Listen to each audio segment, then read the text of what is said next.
تاریخیں مخصوص ہیں کہ ان تاریخوں کو شادی کرو گے تو برکت ہوگی، اگر ان کے علاوہ کسی اور تاریخ میں شادی کرو گے تو ٹوٹ جائے گی۔ ہمارے ہاں بھی کچھ لوگ کہتے ہیں کہ سفر کے مہینے میں شادی ہو تو شادی کامیاب نہیں ہوتی، اور اگر کامیاب ہو بھی جائے تو اولاد نہیں ہوتی، اولاد ہو بھی جائے تو نیک نہیں ہوتی۔ عجیب فلسفہ ہے۔ سیدہ فاطمہ الزہرا رضی اللہ تعالی عنہا کی شادی حضرت سیدنا علی المرتضیٰ رضی اللہ تعالی عنہ سے سفر کے مہینے میں ہوئی۔ مجھے بتاؤ ایسی کامیاب شادی بھی کوئی ہو سکتی ہے، اور ایسا اچھا جوڑا بھی کوئی ہو سکتا ہے؟ اور پھر کہتے ہیں اولاد نہیں ہوتی، حسن حسین اور زینب پیدا ہو گئے۔ ایسی اولاد بھی ہو سکتی ہے۔ اچھا اولاد ہو جائے تو نیک نہیں ہوتی۔ مجھے بتاؤ حسین جیسا نیک کون ہوگا، حسن جیسا نمازی کون ہوگا، اور زینب جیسی پردے دار کون ہوگی؟ تو یہ لوگوں کی اپنی خواہشات ہیں، زبان پہ جو کہہ دیے لوگ وہی مان گئے۔ میں نے دیکھا ہے کہ بعض اوقات لوگ 1 گھنٹے کی تقریر سننے کے بعد بھی پھر بھی کہتے ہیں نہیں اصل ہمارے خاندان میں وہ واقعی منحوس ہے، فرق تو پڑتا ہے۔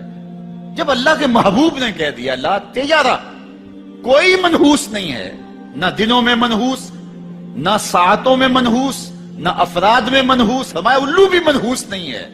تمہارے اندر کی برائیاں ہیں جو مجسم ہو کے تمہارے سامنے آتی ہیں، اس لیے کوئی منحوس نہیں۔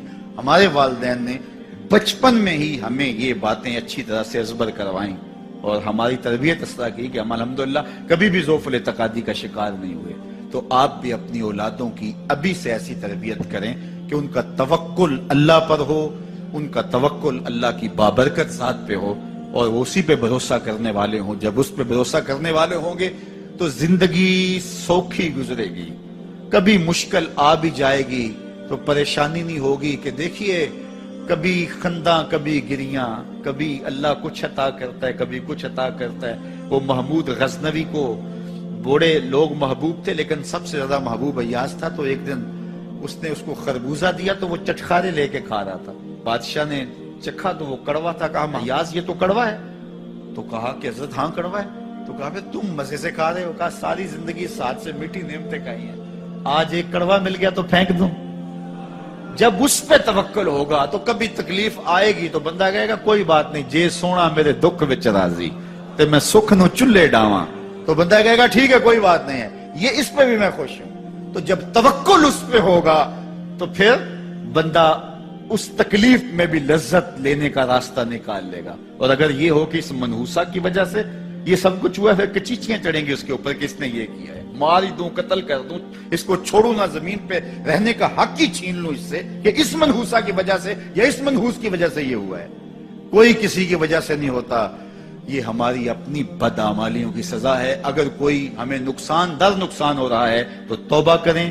70,000 لوگ ایسے ہیں جو بغیر حساب جنت میں جائیں، ان کا کوئی حساب نہیں ہوگا۔ اللہ اپنے کرم سے انہیں یوں ہی جنت عطا فرمائے۔ صحابہ نے عرض کی یا رسول اللہ صلی اللہ علیہ وسلم وہ کون ہے؟ تو آقا کریم نے ارشاد فرمایا کانوا لا یکتوون، یہ وہ لوگ ہیں جو اپنے جسم پہ داغ نہیں لگاتے، مخصوص نشان جسم پہ لگا لیتے ہیں، یہ فلاں بزرگ کی نشانی ہے، یہ فلاں جو ہے وہ شہید کی نشانی ہے۔ اللہ نے جب تمہیں سالم الاعضاء پیدا کیا ہے تو اپنے بدن کو تم کیوں نشانی؟ اس نے ساری نشانیاں لگائی ہیں، اس کی نشانیاں اتنی پکی ہیں کہ اس نشانیوں میں فرق بھی نہیں لگتا نا۔ یہ تمہارے انگوٹھے کی نشانی ہے، 6 ارب انسانوں کو لے آؤ اور نشان انگوٹھا لے آؤ، کسی ایک کا بھی نہیں ملے گا۔ یہ نشانی تمہارے رب نے لگائی۔ جیسی صورت تمہاری ہے ایسی صورت کسی اور کی نہیں بنائی، تمہیں منفرد بنایا اس میں۔ پوری کائنات میں سارے لوگ تمہارے جیسے ہیں لیکن تم پھر بھی الگ دکھائی دیتے ہو۔ سب کی 2 آنکھیں، سب کا ناک، سب کے ہونٹ، سب کا رنگ ملتا جلتا، لیکن سب کی شکلیں الگ ہیں۔ یہ زید ہے، یہ بکر ہے، یہ عمر ہے، یہ آس ہے، یہ فلاں ہے۔ دوسرے وہ ولا یسترقون، اور وہ رکیہ نہیں کرتے، یہ چھو منتر جادو ٹونا ہر وقت عاملوں کے پاس بھاگے پھرتے ہیں، اور وہ انہیں جو ہے وہ غلط سلط ٹوٹ کے ٹونے بتاتے ہیں اور وہ کرتے رہتے ہیں۔ عجیب لوگوں کے نفسیات ہوتے ہیں، صبح سے لے کر شام تک اسی چکر میں رہتے ہیں اور پھر ساری زندگی ان توہمات سے نکل ہی نہیں پاتے۔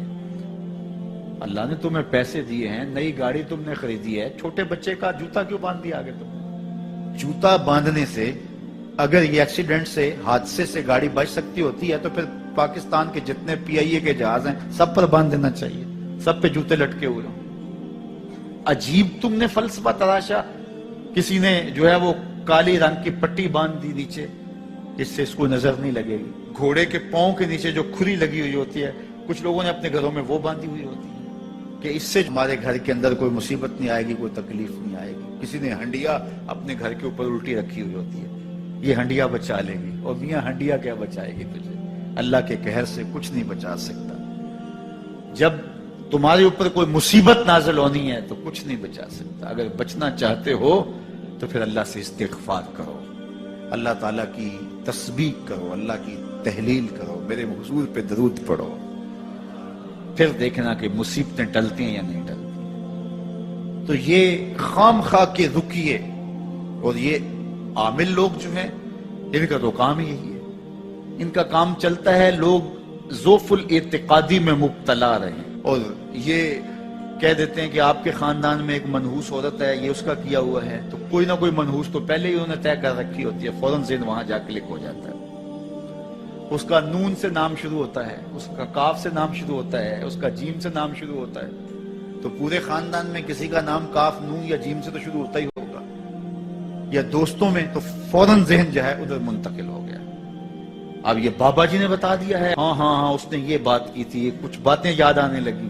اس کاف سے شروع ہونے والے نام کے ساتھ نفرت پیدا ہو گئی. اس بابے نے نفرت کا کاروبار کیا ہے. اس نے تو 100 روپے 200 روپے لے لیے، لیکن دو انسانوں کے اندر نفرت ڈال دی. اس کا گریبان کل قیامت کے دن پکڑا جائے گا. ان ملنگوں کے پاس، ان ذوف الاعتقادی کو پھیلانے والوں کے پاس کبھی نہ جاؤ. تمہیں مصیبت پڑی ہے، تمہیں لگ رہا ہے کہ شاید میرے اوپر جادو ہے، تو پڑھو نا سورہ بقرہ.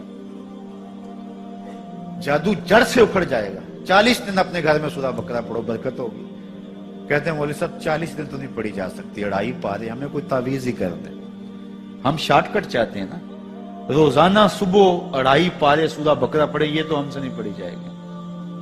تو آپ کوئی تعویذ ہی لکھ دیں. کاروبار میں برکت نہیں، میں کہتا ہوں پڑھو نا سورہ واقعہ، 3 رکوع ہیں، برکت ہوگی. ہم کہتے ہیں ہمیں تعویذ ملنا چاہیے، بس وہ ہم گلے میں رکھ لیں، بٹوے میں رکھ لیں، پرس میں رکھ لیں، اور ہمارا کام ہو جائے. ہمیں کچھ بھی نہ پڑھنا پڑے، ہمیں وضو تک نہ کرنا پڑے، نماز نہ پڑھنی پڑے، اور برکت ہو جائے. ایسے برکت تو نہیں آتی. بیٹے کی شادی کی، بہو گھر لائے، ابھی 2 دن نہیں گزرے تھے، کاروبار میں نقصان ہو گیا، یا گھر کا کوئی فرد فوت ہو گیا، یا کوئی جانور مر گیا، تو کہا کہ یہ منحوسہ آئی ہے تو ہمارا یہ نقصان ہو گیا. اگر وہ نہ آئی ہوتی تو پھر یہ نقصان نہ ہوتا، پھر تم قیامت تک جینا تھا. یا اس سے قبل تمہارے کبھی نقصان نہیں ہوئے. تمہارے گھر کے اندر بیٹیاں موجود ہیں، یہ بھی کل کسی کی بہو بنیں گے، اور ان کا بھی کوئی نقصان ہو سکتا ہے، اور یہ بھی منحوسہ قرار دی جا سکتی ہے. پھر تان و تشنی کے تیر جو ہے وہ اس کے اوپر لگائے جانے لگے. کتنی زیادتی ہے، کتنا ظلم ہے. کسی کا دل توڑنا، کسی کا دل دکھانا، کسی کو منحوس قرار دے دینا. از خود تمہارے پاس کیا سند ہے؟ تمہیں الہام ہوا ہے؟ کیا حجت ہے، کیا دلیل ہے تمہارے پاس کہ کسی کو تم نے منحوس قرار دے دیا؟ کتنا مکار ہے انسان. اپنی بدعمالیوں کو، اپنی نیت کے کھوٹ کو، اپنی نیت کی کوتاہیوں کو، اپنی سستیوں کو، اپنے عمل کی کمیوں کو دوسرے کے اوپر مڑ دیتا ہے. کاروبار تو نے صحیح نہیں کیا، نقصان ہو گیا. صبح 12 بجے اٹھ کے تو گھر سے جا رہا ہے اور نقصان ہو گیا. تو نے 2 نمبر مال بیچا، آج پکڑا گیا اور نقصان ہو گیا. تم نے ٹیکس نہیں دیا، تم نے زکات نہیں دی، تم نے دروازے پہ کھڑے ہوئے سائل کو جھڑکا، نقصان ہو گیا. یہ تمہارے پاپ ہیں جو مصیبت بن کے تمہارے سامنے آتے ہیں. یہ تمہاری بے تدبیریاں ہیں، تمہاری ناحکمتیاں ہیں، یہ تمہاری بے احتیاطیاں ہیں، یہ تمہارا تکبر ہے، یہ تمہارا غرور ہے، یہ تمہارا عجب ہے، یہ تمہاری ریاکاری ہے، یہ تمہاری خیانت ہے، یہ تمہاری دھوکہ بازی ہے، یہ تمہارے قلب کے اندر چھپی ہوئی نفرت ہے، جو آج تمہیں مصیبت بن کے جس کا سامنا کرنا پڑ رہا ہے. یہ تمہارے اندر کے عیب ہیں جو مجسم ہو کے تمہارے سامنے آئے. اللہ تعالیٰ نے قرآن مجید میں ارشاد فرمایا وَمَا أَصَابَكُم مِّن مُّصِيبَةٍ فَبِمَا كَسَبَتْ أَيْدِيكُمْ.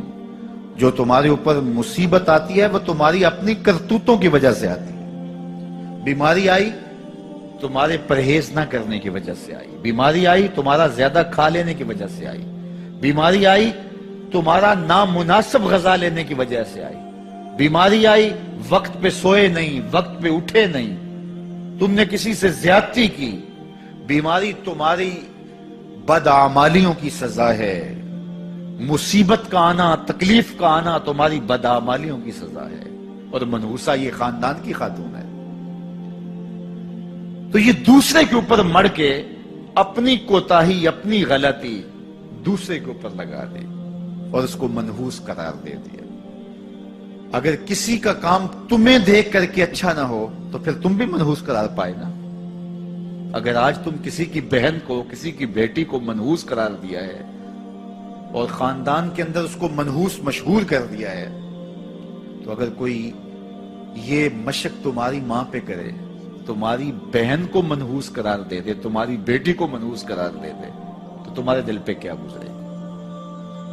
یہ کتنا ظلم ہے، کتنی بڑی زیادتی ہے کہ آج خود کسی کو منحوس قرار دے دیا۔ کوئی منحوس نہیں ہے، کوئی لمحہ منحوس نہیں ہے، کوئی شخص منحوس نہیں ہے، کوئی وقت منحوس نہیں ہے، کوئی گھڑی منحوس نہیں ہے۔ مصیبت کا آنا، تکلیف کا آنا تمہاری بدعمالیوں کی سزا ہے۔ لیکن قرآن نے کیا خوب بات فرمائی، وَيَعْفُو عَنْ كَثِيرٍ، ابھی تو بہت ساری باتیں ہم معاف ہی کر دیتے ہیں۔ تم نے کوئی گناہ کیا، پھر تمہارے ہاتھ اٹھ گئے، ہم نے معاف کر دیا۔ تم نے کوئی گناہ کیا، تم نے صدقہ کیا، ہم نے معاف کر دیا۔ تم نے کوئی گناہ کیا، تم نے سجدہ کیا، ہم نے معاف کر دیا۔ تم نے گناہ کیا، تم نے وضو کیا، ہم نے سارے گناہ جھاڑ دیے۔ تو کچھ اعمال ایسے ہیں کہ جن کی سزا بھگتنی پڑتی ہے لازمی، لیکن زیادہ عمل ایسے ہیں اللہ فرماتا ہم زیادہ یوں ہی معاف کر دیتے ہیں۔ اور اگر ہم سارے معاف نہ کریں تم چل ہی نہ سکو، زندگی تمہاری گزرے ہی نہ، اتنی مصیبتیں تمہارے اوپر ٹوٹ پڑے، لیکن تم وہ منحوسہ کو قرار دے کے اپنے اوپر سے ٹال رہے ہو، فلاں منحوسہ اس لیے سب کچھ ہو رہا ہے۔